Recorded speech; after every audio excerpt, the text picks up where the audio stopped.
Mais um estudo hoje, né? Pois é. E esse capítulo eu achei dele bem interessante. Bem pequeno, né? Ele é bem curto, mas ele é É. muito pontual, né? E o bom dele é porque até para quem não tem muito hábito de estar ali parando para ler, como ele traz pontos mesmo, então fica mais fácil Sim, de seguir, né? De a gente conseguir isso. até trazer aqui, eu acho que a gente vai conseguir trazer de um modo mais claro também, né? Uhum. É. Porque ele traz, tipo, em forma de tópicos mesmo. Então, ele é bem direto. Sim. Então, para o pessoal, tá? Só orientar, até para quem vai ficar, como a live vai ficar salva para as outras pessoas se orientarem, né? O livro, tá? Como tá aqui no comentário fixado, é um estudo compartilhado do livro da Síndrome do Imperador, e hoje é o capítulo 4, que se chama Atitudes que Prejudicam a Educação dos Filhos. É um capítulo bem curtinho, ele é bem pontual, então ele é um tipo de capítulo, eu acho que no livro todo, mas esse daqui especificamente, quem falar assim, não, eu não li o que já tinha antes, mas eu vou resolver ler só esse capítulo aqui, não vai se sentir Uhum. perdido, né? Ele É, consegue é. trazer muitas coisas também, é bem pontual, e eu Sim, acho ele muito interessante. isso mesmo. Você quer começar? Vou só silenciar aqui, para não ficar dois áudios aqui em mim. Bom, ele já inicia, né, já com alguns pontos, mas aí tem uma pequena introdução, né, porque como se fosse assim, ele fala dos outros capítulos, como a gente falou no capítulo passado, da questão do narcisismo, né? A questão da felicidade, que no capítulo anterior ele fala assim que a gente não deve esperar a felicidade vir sempre do exterior, porque a felicidade a gente encontra dentro da gente mesmo. E aí, o que é que acontece? Que alguns pais, eles acham que são totalmente responsáveis pela felicidade dos filhos, né? Então, isso eu estou recapitulando no capítulo anterior, que foi só uma parte que a gente faltou falar, porque tinha muita coisa. O capítulo anterior foi maior do que esse, né? Mas e porque também tem muito a ver com esse capítulo aqui. Então, achei interessante a gente pontuar essa questão, porque tem muito a ver. E aí ele fala disso, né? E tanto é que a maioria das pessoas, ainda hoje em dia, mesmo enquanto adultas, ainda fica esperando essa felicidade vir de fora. Espera essa felicidade vir de outra pessoa, essa felicidade vir de um emprego, essa felicidade vir de um curso. E não enxerga que essa felicidade ela deve ser de dentro para fora, né? E não de fora para dentro. Então é aí que alguns pais acabam tomando algumas atitudes que vão prejudicar a saúde mental dos filhos, né? E aí é quando ele vai falar aqui que assim, esses riscos e os prejuízos, eles vão causar não só para os filhos, mas também para os pais, né? E se a gente for pensar assim, na sociedade no geral, esses riscos. E aí, temos aqui 10, ele vai falar de 10 atitudes, né? E aí a gente pode. Eu vou falar das 5 primeiras, e aí tu fala das 5 últimas, né? Porque senão eu fico falando aqui. Porque como ele é muito pontual, né? Então, É, vamos lá, né? Ele fala que o quê? E uma coisa também muito importante que ele fala aqui no início, que assim, esse tipo de atitudes, né, vão causar o quê? Os filhos imperadores, que a gente falou na live passada, o significado do que é ser, o que é essa síndrome do imperador, né? Mas que os filhos, quando eles têm essa síndrome do imperador, né, eles acabam aumentando o nível de estresse dos pais. E aí acaba que vira, aqui ele fala até aqui, que vira assim um círculo vicioso, porque assim, às vezes os pais, né, estão tão cansados, tão saturados, que aí acaba querendo, tipo, entreter a criança de outras maneiras, com bens materiais em excessivo, né? E aí é muito é importante que haja. a Diga. sensação de perder o controle mesmo, né? Sim, sim, sim. Isso mesmo. Então fica muito mais fácil estar oferecendo coisas materiais, né? Ao invés de focar realmente nessa parte da educação mesmo, né? Que não palpável. E que seria a educação de forma saudável, né? E aí, essas atitudes, a primeira ele vai pontuar a ironia. O que seria essa ironia dentro da educação? Seria como se os pais eles estivessem assim desqualificando os desejos do filho. E aí ele dá o exemplo aqui, que o exemplo uma filha que ela pensa em ser arquiteta, e aí o pai diz assim, né, que fica rindo dela, dizendo: "Ah, do jeito que você é bagunceira, você não arruma nem seu quarto, como é que você vai querer ser arquiteta?" Então fica assim desqualificando, né? Outra coisa também que fala que ele fala também, chamar a criança, né, o filho, por um apelido que o filho não goste, que se sinta mal, né? Acha que é frescura, que é besteira. Então, assim, os próprios pais fazendo bullying com os filhos. Que para muita gente ainda tem na mente que o bullying é besteira. Ah, mas no meu tempo, né? A gente chamava as pessoas disso, daquilo, as pessoas nem ligavam. Será? Será que as pessoas não ligavam? Ou será que as pessoas se calavam, né? E aquela história, né, de engolir sapo. E aí a gente vê hoje em dia uma sociedade tão ansiosa, com tantos sintomas depressivos, né? Porque eu mesmo já ouvi bastante pessoas falando assim, como era na sua infância, né? O quanto sofreu, mas que não podia. Não podia falar, não podia dizer o que estava sentindo. Porque antigamente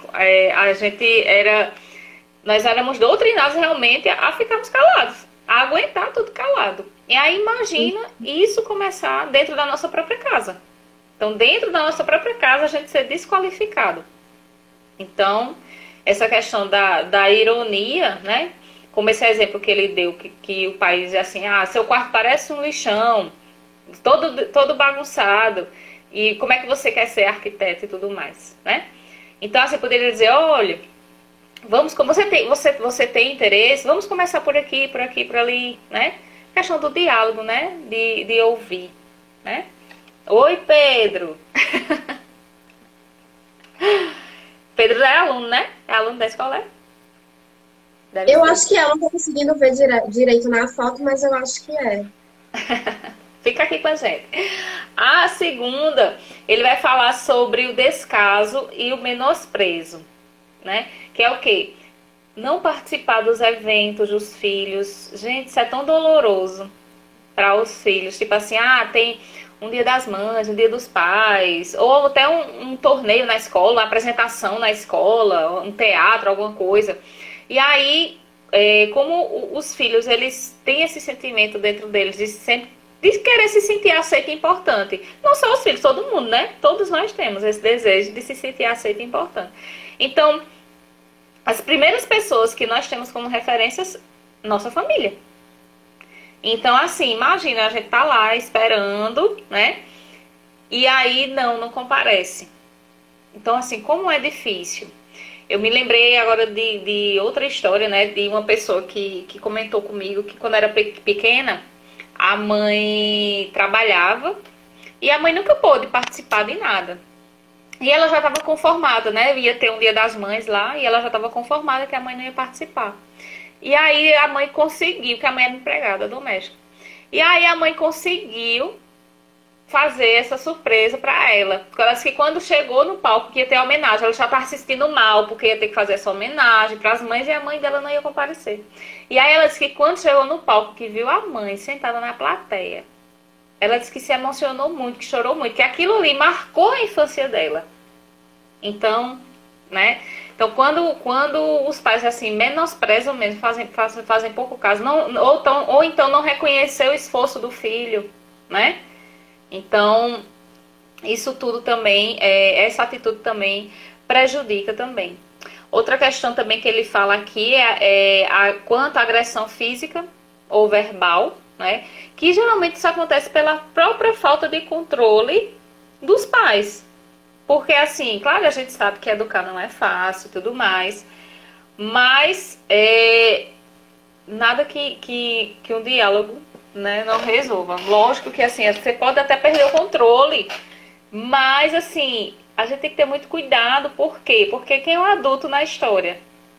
Né? Quem é o adulto na história? Então é melhor, tipo, se afastar. Não, depois eu resolvo, depois a gente conversa, porque agora não vai dar, né? Então, assim, vamos pensar, se fosse No ponto passado, dos pais estarem se isso, trocando, às vezes, pelos filhos, né? uhum, isso mesmo. E aí a gente começa a fazer uma simples comparação. Se fosse com um adulto, se fosse com um colega de trabalho, será que eu ia agir dessa forma, né? Porque às vezes a gente esquece que a criança é um ser humano também. E aí a gente, né, a gente não enxerga a criança como se fosse como gente na realidade, né? E quantas vezes as crianças não ouvem isso, né? Tá pensando que tu é gente? Tu não é gente não, né? Verdade. Isso a gente ouve bastante, né? E, e muitas vezes, pronto, a agressão física, ela dói. Eu falei também disso no primeiro capítulo, né, da questão da agressão física, e a agressão verbal também dói muito, muito mesmo, né? O quarto aqui, ele vai falar da negligência, também é outra questão, né, que é bastante, assim, doloroso para a criança, que é quando o adulto, ele deixa de prover os cuidados básicos. E aí, como eu também trabalho na assistência social, né? Eu trabalho no CREAS com violação de direitos. E aí a gente recebe, né, alguns casos assim de negligência e é triste, sabe? É muito triste, assim. Você vê assim, a criança, tipo, leva a criança pro meio da rua, sabe? Vai pro bar beber e deixa a criança ali no meio da rua brincando. Então, assim, gente, aqui uma psicóloga aqui, né, colega nossa, falando que fez justamente uma postagem ontem falando, não é fácil ser criança, realmente, né?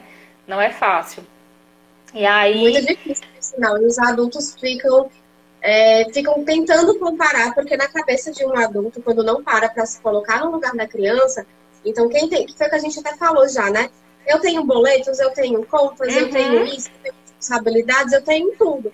Muita obrigação para fazer. Ok, a gente entende. Só que para a criança, o maior problema dela é não ter a presença física, é uma palavra de agressão que ouviu de uma pessoa que deveria estar protegendo ela. Então, aquilo para a criança é o fim de tudo. Ela não tem outras preocupações, então não tem como medir.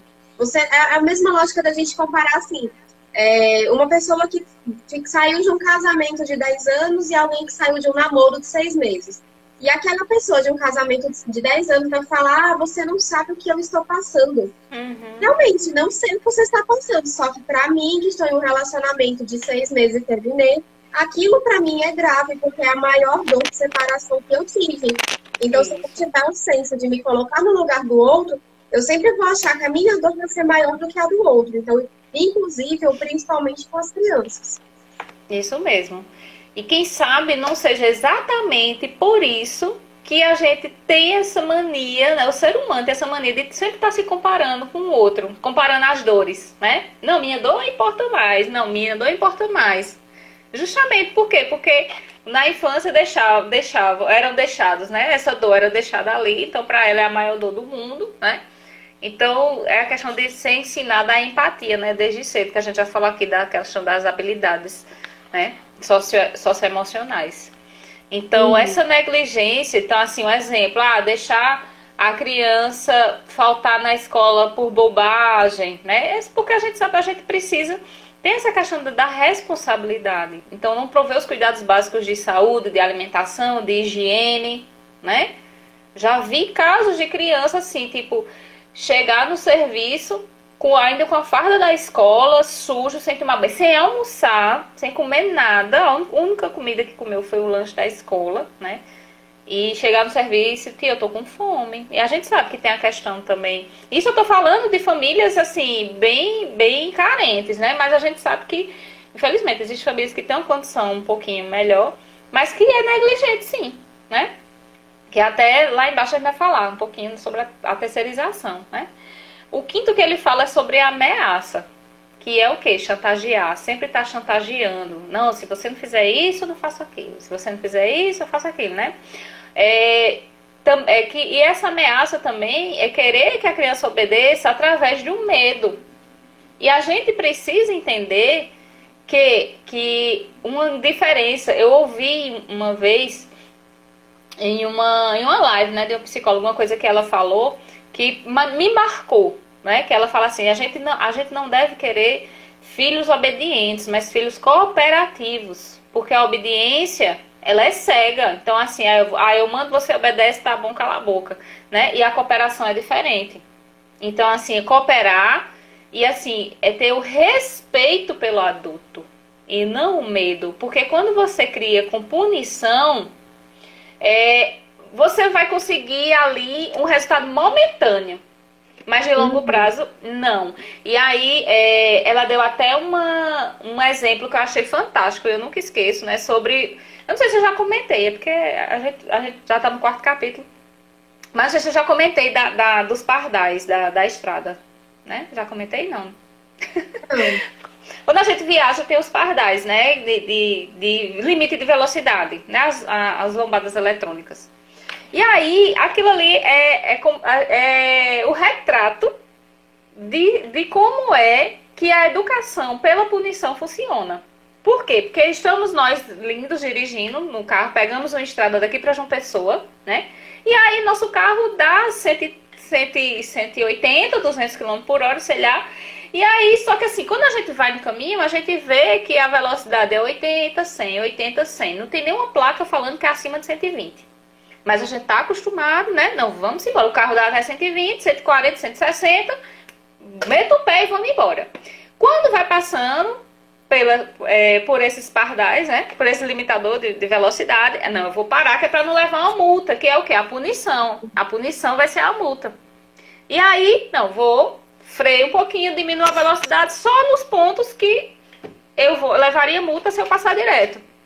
E nos outros pontos, meto o pé e não quero nem saber. Por quê? Porque a pessoa não entendeu que é a questão da sua própria segurança.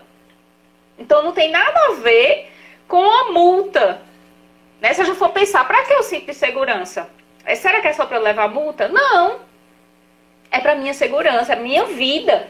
Mas como a gente vem nessa criação pela punição, então a gente está tão acostumado, não, se eu fizer tal coisa, eu posso ser punido por algo.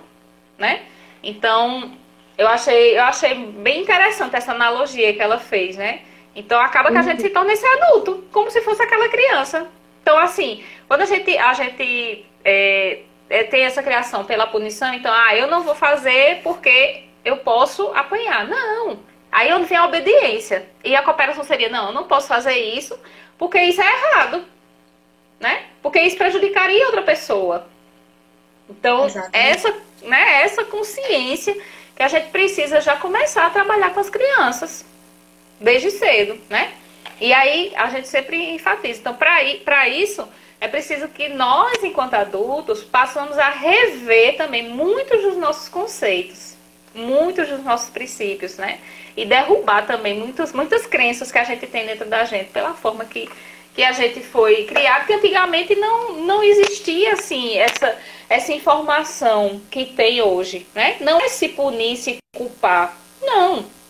Porque os pais fazem sempre o melhor que eles podem fazer, em cima de tudo aquilo que eles aprenderam, né? Mas hoje a gente tem informação. Estamos aqui nessa live, né? Informação aqui gratuita para todo mundo, aberta para todo mundo, né? Então, é super acessível, né? Porque hoje é fácil de encontrar, ele é acessível, tem uma linguagem muito, muito boa também. Então, informação realmente é o que não está faltando. Agora, o ato de buscar essas informações é o que vai depender de cada um. Então, não dá para fugir a sua própria responsabilidade, né? Você pode ter toda a ajuda do mundo. Mas se você não se propõe a encontrar, a buscar essa ajuda, esse apoio, a identificar algumas coisas, não tem nada que outra pessoa possa fazer, porque é a responsabilidade de cada sujeito. Isso mesmo. E aí, uma coisa que é sempre bom estar se questionando assim, né? Porque que eu também já comentei em algumas das nossas lives, né? Mas parar para refletir, né? Por que eu quero ser pai e mãe? Por que eu quis ser pai e mãe? Por que eu quero ter um filho? Será que é porque só a sociedade diz que eu preciso procriar? Né? Será? Então, assim, O que é que eu quero do meu filho? O que é que eu quero que ele seja? Como é que eu quero que ele seja? Que tipo de adulto que eu quero que ele seja? Isso é uma reflexão muito importante que a gente precisa estar se fazendo, né? Para que a gente crie pessoas melhores. Então, a gente às vezes quer um mundo melhor para os filhos, mas não entende que esse mundo ele é formado por pessoas. Então, a gente precisa criar pessoas melhores para esse mundo. Porque só assim que o mundo vai dar certo. É quando a gente criar as pessoas boas, né? Principalmente essa questão das competências socioemocionais, que a gente vê que hoje em dia está faltando bastante. Então, por isso que a gente vê o índice de criminalidade lá em cima, né? Também, né? Não é só por isso, mas é uma parcela, né? Questão de aumento da ansiedade, aumento da depressão, o índice de suicídio também lá em cima. Então, tudo isso, tem muitas dessas coisas que poderiam ser evitados justamente por essas atitudes aqui, né? Por não fazer essas atitudes aqui que a gente tá falando, né? Então, vamos para a sexta. A sexta é a comparação, né? Que é quando os pais, eles nas melhores das hipóteses falam: olha, você tá vendo? A filha da vizinha ali já faz isso, isso e isso. Olha, seu primo já faz isso, já trabalha em tal coisa e você não faz nada. Às vezes os pais, eles querem entrar nessa comparação na cabeça deles como uma motivação. Então, eu vou falar para se meu filho vai se inspirar naquela pessoa. Eu estou tentando ajudar, motivando ele, falando: olha, faça assim, tá vendo? É legal. Só que para aquela criança que está ouvindo, vai parecer o quê? Então você ama mais o filho da vizinha do que me ama. O filho da vizinha faz tudo isso e eu não faço. Eu não faço às vezes porque eu não consigo. Não faço às vezes porque não é algo que eu goste. Nunca me ensinaram a gostar de determinada tarefa. Nunca me explicaram o porquê. Então eu não gosto daquilo. E você não me ama porque você prefere alguém que faça aquilo. Né? Então a comparação vai acabar trazendo esse significado. É a mesma frase, a mesma lógica, só que com dois significados totalmente diferentes, para aquele que está falando e para aquele que está ouvindo. Então, se eu não trabalho o meu senso de empatia, de me colocar no lugar do outro, eu vou crer que a minha abordagem é a verdadeira, que aquela pessoa entendeu errado, não é problema dela, a pessoa não entende o que eu estou querendo dizer, é um problema dela, e aí vai ficar nessa guerra, né? Como se só a minha verdade é a que importa. Tá? Pode ter razão, sim. Tá? Só que para você, para a criança não tem aquela razão. Então não é que um está errado e o outro está certo, mas tudo vai ter um jeito como você vai estar se posicionando. Talvez essa não seja a melhor abordagem para estar querendo auxiliar o seu filho a se propor a fazer alguma atividade diferente, né? O sétimo é a terceirização. Então tem alguns pais que a gente percebe que, às vezes, por trabalhar muito, né? Então tem que sair de casa muito cedo, tem uma demanda ao longo do dia, quando chega à noite está muito cansado. E aí o que acaba fazendo? Coloca a criança numa escola que seja integral, manhã e tarde, quando é à noite manda para o reforço, quando é à noite vai para a casa de alguém. A responsabilidade sempre vai ser do outro. Então, preenche a agenda daquela criança, quando é no final de semana, ela tem natação, tem inglês, tem meio mundo de coisa, para sempre trazer a responsabilidade da criação da criança para os outros. Né? E a gente esquece que os pais somos nós.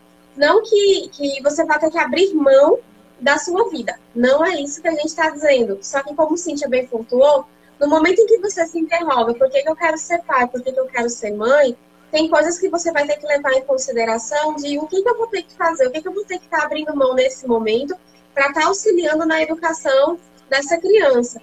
Porque por mais que ela aprenda, ela veja, ela vai aprender coisas do dia a dia, das convivências com os amigos, com a sociedade, com outros adultos, mas o que ela tem em casa, com certeza vai ter um impacto maior na vida dela, porque são as pessoas que estão ali que deveriam estar para protegê-la, para ensiná-la, para acolhê-la. Então, quando eu solto essa responsabilidade para outra pessoa lá fora, que não vai ter o mesmo cuidado, carinho ou amor, a criança muito possivelmente vai estar identificando como eu não sou importante, não tem tempo para mim. Né? Então, olha como é delicado isso. O oitavo vem da mercantilização. Muitas vezes a gente tenta... Eu não sei se você lembra, Cíntia, mas na minha época tinha a história da mesada. Fazer tal coisa para ganhar uma mesada. E nem todos os pais podiam pagar uma mesada para os seus filhos. né? Só que o problema desse sempre estar pagando é porque a criança vai sentir na necessidade de fazer só quando ela souber que vai ganhar alguma coisa em troca. Então, ela não consegue adquirir aquele senso de responsabilidade, né? Então, eu estou assistindo na sala, eu vou comer alguma coisa e eu derramei. Eu só vou limpar se eu ganhar alguma coisa em troca, né? E não é assim, eu tenho que limpar porque eu derrubei, porque eu sujei, porque a casa também é minha, porque eu também tenho que ter responsabilidade sobre os meus atos. Então, não que a gente vá deixar de estar contribuindo de algum modo financeiramente ou com outros meios para aquela criança, mas nem tudo tem que ser assim, nem tudo vai ser, faça isso porque você vai ganhar aquilo. Tem coisas que ela tem que fazer para adquirir o senso de responsabilidade dela, de aprendizado, porque aquilo dali necessita se fazer. Então, ela não vai fazer a atividade de casa porque ela vai ganhar meia hora a mais no videogame. Ela não vai ajudar numa tarefa de casa porque ela vai ganhar R$1, R$2 depois. Ela vai ajudar porque ela faz parte de um contexto na casa que todo mundo pode sim ajudar. Ela vai fazer a atividade de casa dela porque é uma das responsabilidades que ela tem ao contexto escolar e a atividade dela é a obrigação naquele momento para poder gerar um futuro adequado para ela. Então, nem tudo a gente tem que estar ali, então, faça isso que eu lhe dou isso, né? Deixa eu só pontuar aqui uma questão, né? Essa questão dessa mercantilização. Quando eu era adolescente, por aí, tinha alguma pessoa próxima a mim que ela criava a filha assim. Então, assim, vai levar o lixo lá fora que eu te dou tanto. Vai fazer isso que eu te dou tanto. E a gente tem que pensar que até nesses casos da mesada, qual é a importância da mesada? Você fazer com que o filho crie uma responsabilidade. Então, como assim? Olha, esse mês você vai ter tanto aqui que vai ser do lanche da sua escola, né? Você comprar alguma coisinha para você. E aí, pra gente ensinar a criança a administrar o dinheiro, que é outra coisa também que a gente vê muito na sociedade, que a gente não sabe lidar com dinheiro, porque a gente não recebeu educação financeira. E aí a gente vê um país de tantas pessoas endividadas, né? E é bom que essa responsabilidade, essa ideia, já comece na infância. Então, né, porque eu tenho um caso demais, né? Tem outra pessoa conhecida minha que, tipo assim, todo ano o filho dela, ele junta, desde muito criança mesmo, tipo 4 anos, por aí. Ele junta dinheiro para ele comprar o presente dele do Natal. Então, assim, ele vai juntando, essa moedinha vai aqui pro meu cofrinho, porque é o dinheiro do meu... Esse ano eu quero tal presente. E aí ele junta. Aí o que é que os pais sempre fazem? Assim, chega no final do ano, vê o que foi que ele juntou, o que precisa, se precisar complementar, complementa. Mas ele entende, ele já criou aquele senso de responsabilidade, de que dinheiro não cai do céu, de que os presentes não são de graça, né? Então, até essa questão da mesada, a gente deve servir como uma questão dessa educação financeira, né? E não assim, você só recebe se você fizer isso. Se você fizer isso, é que você recebe. Então, assim, a responsabilidade, olha, esse mês, tipo, os pais calculam, né, quanto é que dá pra, tipo, a criança gastar. Vamos, como a gente tá no ambiente aqui de escola, né? Então, vamos imaginar aqui, e quando estivermos todos de volta, né, no presencial, então sempre a escola tem uma cantina, né, tem algum lugar ali que tem lanches. E aí os pais dizem, olha, você pode gastar por dia tantos reais. E aí os pais vão fazer esse cálculo mais ou menos de quanto, ou por quinzena ou por mês, né, que a criança ela vai poder gastar ali. E já deixa também avisado na cantina também, que é importante, né, isso é uma dica aí. Uma dica de educação financeira que você pode fazer com seu filho, porque ele vai começar a saber como é que funciona a questão do dinheiro desde cedo. Então, essa questão do valor não deve ser só porque, se eu fizer isso eu ganho tanto, se eu fizer isso eu ganho tanto. Não, é como a Michelle acabou de falar, a responsabilização pela casa. Você não mora lá também, né? Não come, não dorme. Então, assim, todos têm que ser responsáveis, né? Exatamente. Aí o ponto 9 que ele traz é o autoritarismo, que era o que a gente estava falando, né? Dos pais que tem que fazer isso e pronto. Mas por quê? Porque eu estou mandando e pronto. né? Não é porque você está mandando, ele precisa entender o porquê. Porque por mais que faça sentido para você quanto adulto, ele, quanto criança, tem que entender o peso que aquilo dali tem. Para que ele possa falar, olha, eu não concordo. E se a criança falar que não concorda, vamos ouvir o porquê? Né? É importante a gente estar ouvindo o porquê. E aí, no momento que vai ouvir, poder conversar com aquela criança e não impor. Você não entende de nada, você não sabe o que eu estou falando, você não entende essas coisas, mas não entendo por quê. Você não me explica. Eu preciso que alguém me explique. Ninguém nasceu aprendendo. Aliás, ninguém nasceu já sabendo. A gente nasce e vai aprendendo, né? Então, eu preciso que você me explique por quê. Por que que isso acontece? Tem uma fase da vida que todo mundo tem aí sempre seus porquês. Tudo é porquê, porquê, porquê, porquê. E se a gente não tivesse ninguém para explicar? Pronto. Né? Então, nós temos necessidade de estar sempre entendendo as coisas. E no momento em que aquela criança falar assim, não, mas eu não concordo, que o adulto não se arme todo e comece a colocar para a criança o seu autoritarismo. Então, acaba fazendo com que essa junção aconteça, né? É importante que você consiga sentar e explicar para ela, olha, entenda o que eu estou falando, acontece assim, um dia talvez você entenda melhor, estou tentando explicar. E sempre trazendo o seguinte, a gente tem que falar na linguagem da criança. Não adianta eu querer falar com a criança como se ela fosse um adulto. Ah, mas você tem que fazer isso por isso, como se eu estivesse de fato argumentando com um adulto que ele vai entender ali 100% aquela demanda. Não vai. A criança tem outra percepção, ela tem outra vivência, ela precisa que você explique mais detalhadamente, ela precisa que você traga na linguagem dela. Isso mesmo. E as pessoas às vezes confundem autoridade com autoritarismo. Que é diferente. E o autoritarismo, onde a gente vai trazer a questão do medo, né? Que você estava falando agora há pouco. Né? O respeito é diferente do medo. Quando eu respeito alguém, é a mesma lógica de nós quanto adultos que trabalhamos para alguém.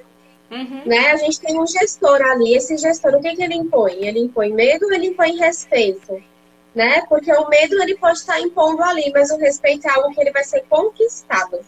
Né? Você não impõe, ele é conquistado. E aí, o que você quer que o seu filho tenha por você? Que ele tenha medo ou que ele tenha respeito? Ele fala muito disso naquele livro, O Monge Executivo.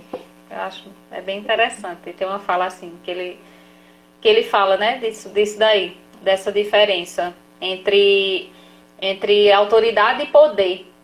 Ele fala a diferença entre você ter autoridade e ter poder. É bem interessante. Bem interessante. E o ponto 10 é a permissividade. Quase não sai. Né? Quando a gente facilita muito para os filhos, a gente se torna amigos deles. Não que ser amigo seja ruim, mas ser só amigo não flui também. Porque senão ele vai poder fazer tudo, ele vai saber que meu pai ou minha mãe ou a pessoa que cuida ali de mim aceita tudo que eu faço porque é o meu amigo. E não é meu amigo, né? É meu amigo também. Mas vai ter um momento que eu vou precisar impor ali certos limites, certas regras que eu vou precisar estar orientando.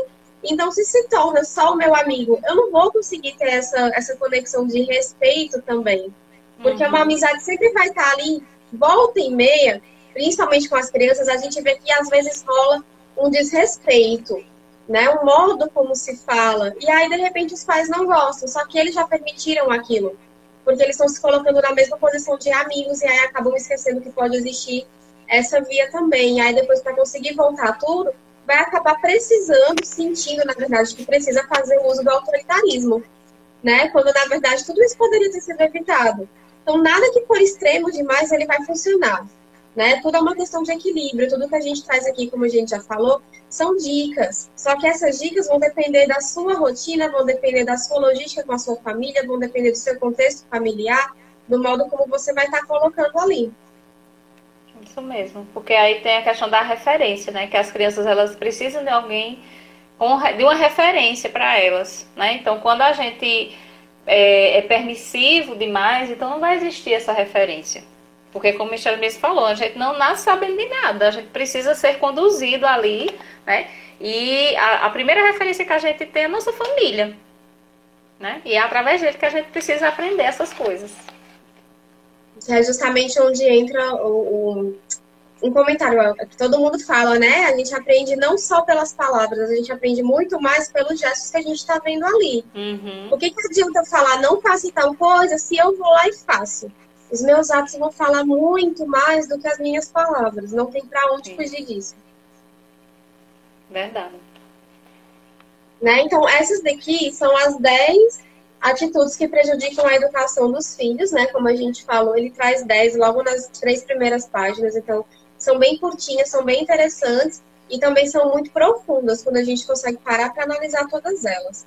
E em seguida, ele vai falar da diferença entre a autonomia e o abandono. Que aí eu acho que é justamente o que você falou agora há pouco sobre a situação lá no CREAS, né? Das crianças que chegam, às vezes só tem feito ali o lanche na escola e chega, tia, eu tô com fome. E não tem aquela... Às vezes quer fazer com que a criança tenha uma autonomia, de que ela aprenda a se virar só que dependendo de como isso vai ser direcionado, acaba passando a sensação ali de abandono. Então, eu não sou importante. Minha mãe, meu pai, ou quem quer que seja, não se preocupa comigo, não cuida da minha alimentação. Eu vejo a mãe do coleguinha ali sempre preocupado com ele, e comigo é diferente, então não me ama. Quais são as interrogações que as crianças acabam trazendo, né? Porque assim, esse capítulo também eu achei bem interessante, principalmente essa parte aqui que ele fala a diferença entre autonomia e abandono. E às vezes as pessoas confundem o que é autonomia, né? E acaba abandonando, porque é a questão do extremo. Então, quando você dá autonomia a uma criança, não é deixar ela fazer o que ela quer, o que ela bem entende, né? Deixar, não, então se vira. Assim não, né? Você vai conduzir ali, você vai ser ali um facilitador do processo. Então, você vai estimular o seu filho a resolver as suas coisas, né? Vai estimular com que eles resolvam. Conversar regularmente sobre como é que foi na escola. E lembrando sempre, assim, que é importante não fazer só perguntas abertas. Mas, assim, porque às vezes a gente pergunta para a criança, como é que foi na escola? Ah, foi bom. Ah, não foi bom, não sei o quê. Pronto. Então, assim, o que foi que você viu hoje? O que foi que você estudou hoje? O que foi que você mais gostou hoje na escola? Então, são perguntas, assim, para realmente puxar mais das crianças, né? Porque as crianças, elas são muito concretas, tá? Assim, elas não têm essa questão de... Ah, você pergunta uma pergunta direta, faz uma pergunta direta, e ela vai pensar em tudo, não sei o quê. É muito difícil, né? Claro que tem criança que chega e vai começa a falar. Mas às vezes elas precisam que a gente vá puxando mais um pouquinho, né? Então, perguntar, dar responsabilidade para o filho e para eles criarem as soluções, né? Enfatizar que você acredita no potencial. Então, quantas vezes, às vezes você, tipo, a criança tem ali uma atribuição que é própria da idade dela, e aí ela, não, eu não consigo, não vou fazer porque eu não consigo. Não, você consegue sim. E a gente, enquanto adulto, a gente tem uma noção do que é que a criança ela consegue ou não fazer. Então, assim, é importante que se enfatize isso, né? Você consegue. Então, assim, você, enquanto pai e mãe, né, criador ali do filho, acreditar no potencial. Não fazer tudo pelo filho, né? Porque ele precisa aprender também. Essa autonomia é muito importante. Então, assim, quando chega uma certa idade, já um exemplo besta, tipo, vestir a roupa, amarrar um cadastro. É uma besteira. Mas isso é muito importante para a criança. Porque ela vai se sentir realmente importante. Então, assim, incentivar os filhos a manter os combinados, né? Essa semana passada, não foi essa semana, que eu fiz uma live sobre o TED. E aí, eu peguei um exemplo de uma educadora que eu achei bem interessante, que ela sempre estimulou, né, os filhos a sempre estar fazendo algo. E aí, ela disse que um dia estava muito atarefada, fazendo as coisas em casa, ela tinha 2 filhos. E aí ela disse, não vão se virar, vão lá pro quintal brincar. E aí ela disse que quando ela terminou de fazer as coisas, parece que ela estava estendendo roupa, quando ela foi olhar, estavam os filhos, eles tinham criado piscinas, pegado umas bacias, criado umas piscinas e inventado lá uma brincadeira. Então, assim, eles tinham solucionado os problemas lá dele naquele momento, né? E eles tinham resolvido. Então, assim, eles decidiram, vou fazer tal coisa. E eles mesmos resolveram como é que eles iriam fazer. Então, se a gente for parar para pensar, um exemplo de briga entre irmãos. E aí, geralmente, os pais têm a tendência, né, de chegar lá e já separar. Não sei o que, vai para esse lado, vai para o outro.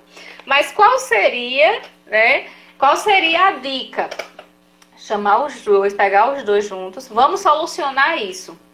Como é que você quer que seja solucionado? Pergunta para os dois. Como se fosse um júri ali, né? Para que eles comecem a se responsabilizar, né? E automaticamente eles vão desenvolvendo essa capacidade deles mesmos resolver os problemas entre os dois. Porque a gente sabe que não é fácil, né? Os irmãos sempre vão estar ali em conflito. Né? Pode ser o maior amor do mundo, mas de vez em quando rola um conflitozinho. Então, assim, quando a gente começa desde pequeno essa questão da autonomia, né? Então, um exemplo. Geralmente o irmão briga por assim, ele pegou um negócio meu, né? Fulano pegou um negócio meu. Aí chega pros dois, sente, sim, diga aí, por que você pegou o negócio fulano? Aí ele vai falar. Aí fica essa contra-argumentação aí e você vai mediando e não resolvendo o problema que dava para os dois resolverem. Então, é mais ou menos isso, essa questão da autonomia, né? É só esse exemplo aqui que eu dei, acho que só para facilitar aí, né? E já o abandono, ele é quando realmente tem essa negligência. Então, um exemplo, não se interessa pela vida escolar do filho, não se importar se ele falta aula, se deixa de fazer alguma tarefa, não ter cuidado com a saúde, né, da criança. Tem um exemplo, deixar de dar as vacinas na época que tem que dar, quando a criança tá doente, porque assim, os pais e as mães mais presentes, tipo, já percebe quando a criança está com o corpo um pouquinho mais quente, eita, peraí, vamos ver o que é, verificar se está com febre ou não, né? E aí deixar, quando chegar a 40, aí eu sei que é grave, né? Então isso aí é um abandono, é uma negligência. E isso aí uma dessas atitudes aqui que a gente falou, né? Então, quando a gente cria filhos, né, crianças autônomas, então acaba que cria um ser humano que vai ser forte por dentro, né? E vai ser aquela pessoa que vai ter atitudes para resolver suas próprias coisas, para passar pelos obstáculos. E a criança que é criada com uma forma negligente, o abandono, ela vai ser uma pessoa que ela não vai acreditar nela mesma. Porque se ninguém tá nem aí pra ela, então, ninguém tá nem aí pra mim, então eu não importo pro meu pai, pra minha mãe, então eu não vou importar pra ninguém, né? Então a gente precisa ter muito esse cuidado. E ele fala até aqui, dá um exemplo, o colo como mola. Eu achei bem interessante esse exemplo que ele dá aqui, que ele fala que é o quê? Você ouvir, você buscar entender, analisar a situação, né? Para ajudar o filho a repensar a sua atitude, né? Quer falar? E é interessante também a gente trazer a ideia de que também tem, eu acho que dá pra gente juntar, ele colocou aqui a autonomia, né, e o abandono, mas tem também o contexto da superproteção, né? Porque como ele fala aqui na frente, ele vai falar justamente de que os pais às vezes querem proteger demais, fazem demais pela criança, não deixam a criança aprender de fato ali, ou pode ser porque não quer deixar a criança sofrer, ou porque acaba sendo mais rápido se ele fizer, só que faz com que aquela criança ela não tenha uma maturidade de estar aprendendo a resolver seus próprios problemas, né? Então tá tirando a autonomia daquela criança, porque a gente só aprende quando a gente erra, né? Então são tentativas e erros. Às vezes a gente pode acertar de primeira, mas muitas vezes a gente tem que tentar alguma coisa e ver, peraí, isso não dá certo. Ou, peraí, isso daqui pode melhorar, né? E se pode melhorar, como é que eu posso melhorar? Mas se eu tenho alguém ali que sempre faz por mim, como é que eu vou descobrir isso? Como é que eu vou saber se eu posso melhorar? Como é que eu vou saber se eu sou capaz de fazer aquilo, se tem alguém sempre fazendo aquilo por mim? E aí alguns pais podem apresentar a ideia de, mas eu tenho que fazer tudo o que eu posso pelo meu filho, né? Então, se ele for uma pessoa ruim lá na frente, vai ser por minha culpa. E não é, É justamente a ideia que a gente já trouxe. Por mais que a gente fale que o contexto, que a família tem um contexto muito importante, só que a criança vai ter outras vivências, ela vai ter experiências com outros adultos, com outras crianças, ela vai ter experiência dentro da escola, ela vai ter outras experiências que vão ajudar na formação de quem ela vai ser lá na frente. E, obviamente, que tem o contexto da própria personalidade dela, dos gostos dela, do que ela vai estar vivenciando, do que ela vai sentir prazer. Então, os pais podem, sim, direcionar. Porém, não é que eles vão conseguir fazer com que aquele filho seja tudo o que ele quer, do jeito que ele quer, do modo que ele quer. E é daí que vem aquelas projeções que a gente já falou dos jovens quando vão fazer, às vezes, o Enem, o vestibular, né? Porque os pais vão estar ali sempre projetando aquilo que ele gostaria de ter na vida dele ou não, né? Então, olha como isso é delicado, né? Então, não dá, é sempre os extremos, tá? Não dá para ser 8 ou 80. Tem que ter um meio termo. Vai ter momentos que sim, você vai ter que estar ali apoiando, incentivando. Vai ter momentos que você vai ter que deixar ele fazer só, ele aprender só. Tá? Então, tudo é um contexto. O que não dá para fazer é falar, eu vou proteger demais, colocar meu filho dentro de uma bolha, né? Ou vou deixar para lá e vou deixar ele se virar só. Isso mesmo, nem o 8 nem o 80, né? É justamente esse equilíbrio que a gente sempre está falando aqui desde o início. E aí, vamos a um exemplo aqui, né? De superproteção e de autonomia. Então, exemplo, a gente sabe que a cozinha é um território ali que é perigoso, né? Tem fogo, coisas quentes e tudo mais. Então, como é que eu vou ensinar a criança ali que ele pode se queimar se ele chegar perto do fogão, né? Tá quente ali, tô assando um bolo. E aí, geralmente, a gente tem aquele impulso de dizer: menino, não chega perto do fogo que tá quente, tu vai se queimar, não sei o quê. Mas a criança, ela não entende, assim, dessa forma, assim, sim, mas o que é isso? Então, uma maneira interessante é, quando tipo, o forno estiver quente, quando tiver algo quente, você vai com calma, né, com cuidado, lógico, aproxima a mão da criança, olha assim, ó, tá vendo? Isso aqui é quente, isso aqui queima. Porque, como eu falei, a criança, ela é muito ali no concreto mesmo, assim. Então, ela não tem essa noção, assim, de, não sei como é que é quente, né? O que é quente, o que é frio. E aí, ela vai aprendendo ali na prática, você mostrando. Porque senão ela vai ficar assim, né? Quente, mas o que é quente? E aí, pronto, você vai mostrando na prática ali como é. E aí ela vai entendendo, né? Eita, tá quente, eita, queima. Então, um exemplo, uma xícara de café. Ó, sente aqui, sente como é quente, tá vendo? Se você passa muito tempo, vai queimar sua mão. Então, isso é um dos exemplos aí, que é um exemplo que a gente vê muito, assim, o sofrimento das famílias, né, com a criança, assim, na cozinha. Então, a gente nem pode ser a gente negligente ao ponto de, tá, deixa a criança solta, deixa ela chegar na cozinha, ela chegar perto do fogão. E aí a gente vê que tem casos que a família tem o maior cuidado e por um segundo, né, de descuido ali, a criança acaba, tipo, tendo um acidente doméstico. Mas tem casos também de pessoas que têm essa parte da negligência aí, né, que a criança acaba sofrendo acidentes, né, e acidente doméstico ele é muito comum. Então a gente tem que ter cuidado para não estar super protegido. Lembrei agora das histórias. Eu e minhas histórias. De uma pessoa também que ela tinha essa questão. E ela me falou, né? Isso é de uma conhecida minha. Ela disse, sim, é incrível. Eu tinha essa questão, esse cuidado. Eu não deixava o meu filho entrar na cozinha. Eu não deixava ele entrar na cozinha. Porque pra mim, não, porque vai se queimar, não sei o quê. O que foi que aconteceu? Aconteceu que na hora que ela botou eu não lembro se foi sopa, foi alguma coisa assim, na mesa, e ela disse, por um segundo, ele derramou nele, que assim, a pele dele caiu, toda, na hora. E aí, por quê? Porque ele não tinha noção do que era o quente, que queimava, né, e tudo mais. Então, ela preferiu super proteger. Aí, depois que aconteceu isso, ela disse, depois que aconteceu isso, aí foi que eu fui entender. Aí hoje em dia não. Hoje em dia eu vou lá.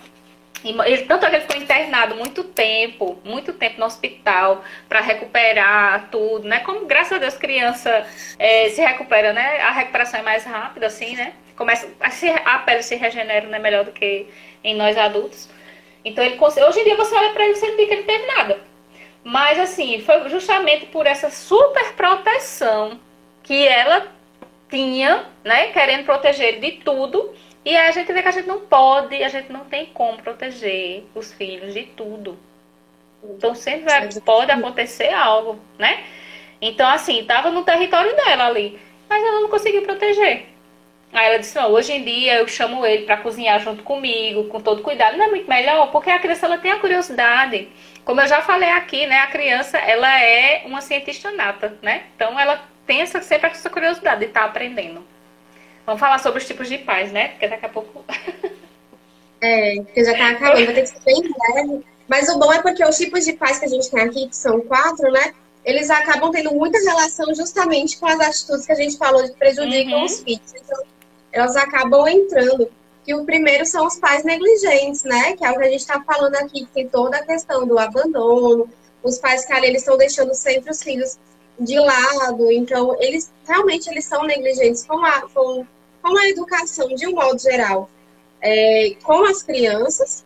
E aí eles se tornam pais assim, e como consequência que ele traz aqui, na página 70, tá? Quem quiser acompanhar, ele vem dizer que como resultado, em geral, os filhos desse tipo de pais, que são os negligentes, eles apresentam uma baixa autoestima e têm poucas habilidades sociais. Eles sofrem algum tipo de grau de depressão e são pessimistas. Porque eles vão estar sempre em torno da questão de meu pai ou minha mãe não se importa comigo, me deixa de lado. Então ele começa a criar esse tipo de contextualização de ninguém se importa comigo, eu não sou importante, eu não tenho valor. Então é aí que ele vai criar essas angústias, né? Essa falta de sentido. E aí essa criança vai crescer com isso, vai estar sempre se questionando com essas coisas.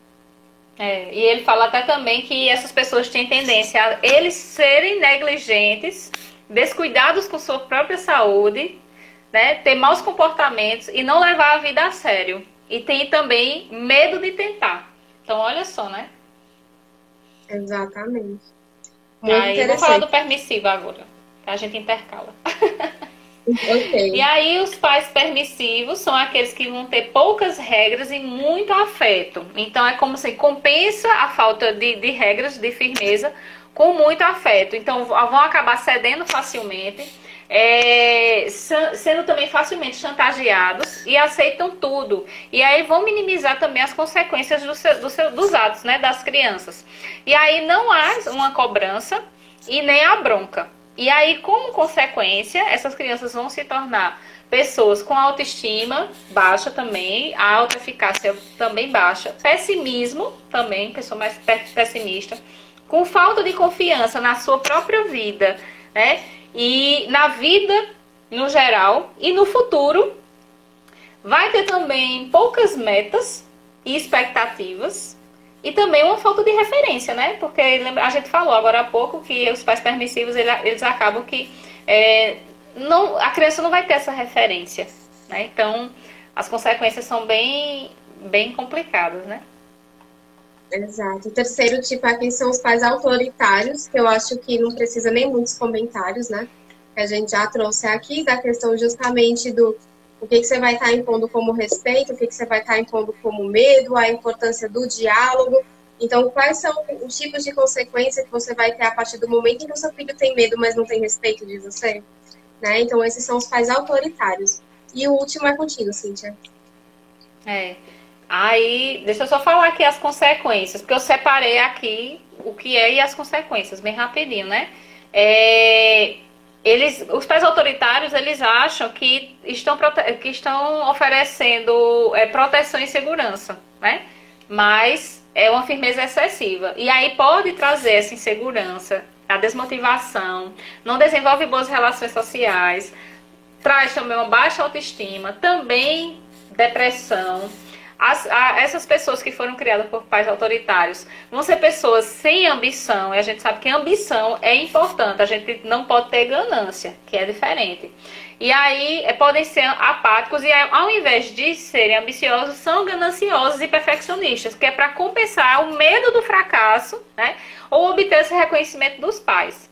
Então, a postura adequada que ele fala no livro, que é o quarto tipo, que é os pais, né, participativos, são aqueles que vão impor as regras, mas dão afeto, que vão se envolver na vida dos filhos, que eles vão dialogar sem gritar, ou pelo menos assim, tentam se segurar o bastante. A gente sabe que tem dias que a pessoa não, né, que sai, mas assim, vão tentar dialogar mais, explicando os motivos das suas decisões com firmeza, mas respeito, né?